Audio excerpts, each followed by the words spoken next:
cutting her off from sanctuary. The high grass along its slippery banks waved madly.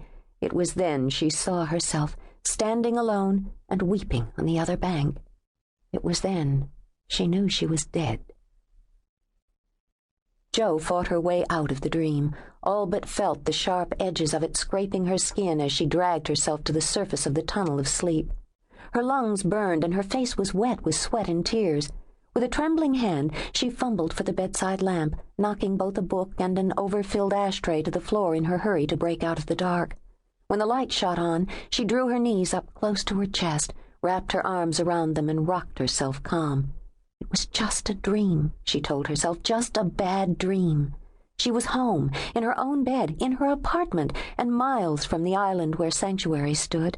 A grown woman of 27 had no business being spooked by a silly dream. But she was still shaking when she reached for a cigarette. It took her 3 tries to manage to light a match. 3:15, she noted by the clock on the nightstand. That was becoming typical. There was nothing worse than the 3 a.m. jitters.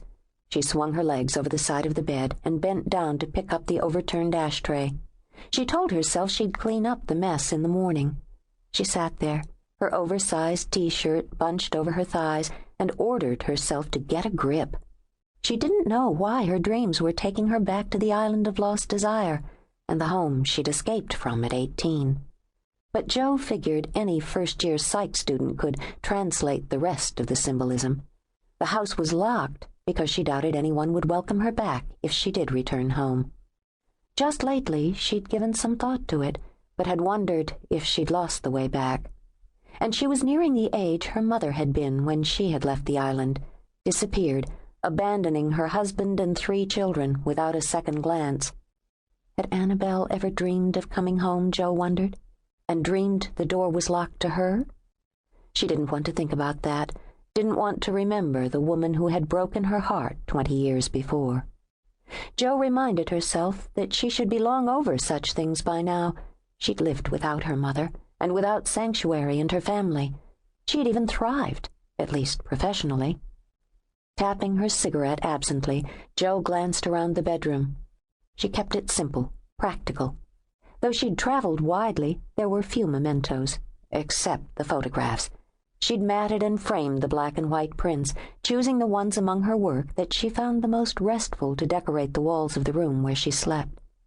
There, an empty park bench, the black wrought iron all fluid curves.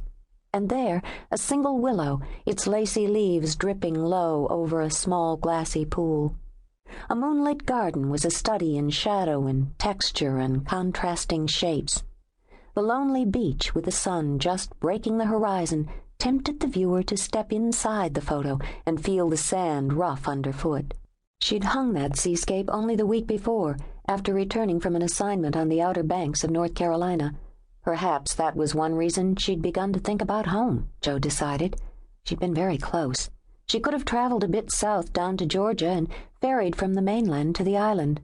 There were no roads to Desire, no bridges spanning its sound. But she hadn't gone south. She'd completed her assignment and come back to Charlotte to bury herself in her work and her nightmares. She crushed out the cigarette and stood. There would be no more sleep, she knew, so she pulled on a pair of sweatpants. She would do some darkroom work, take her mind off things. It was probably the book deal that was making her nervous, she decided, as she padded out of the bedroom. It was a huge step in her career. Though she knew her work was good, the offer from a major publishing house to create an art book from a collection of her photographs had been unexpected and thrilling. Natural Studies by Jo Ellen Hathaway, she thought, as she turned into the small galley kitchen to make coffee. No, that sounded like a science project. Glimpses of life? Pompous. She smiled a little, pushing back her smoky red hair and yawning. She should just take the pictures and leave the title selection to the experts. She knew when to step back and when to take a stand, after all. She'd been doing one or the other most of her life. Maybe she would send a copy of the book home. What would her family think of it? Would it end up gracing one of the coffee tables where an overnight guest could page through it and wonder if Jo Ellen Hathaway was related to the Hathaways who ran the inn at Sanctuary? Would her father even open it at all and see what she had learned to do? Or would he simply shrug, leave it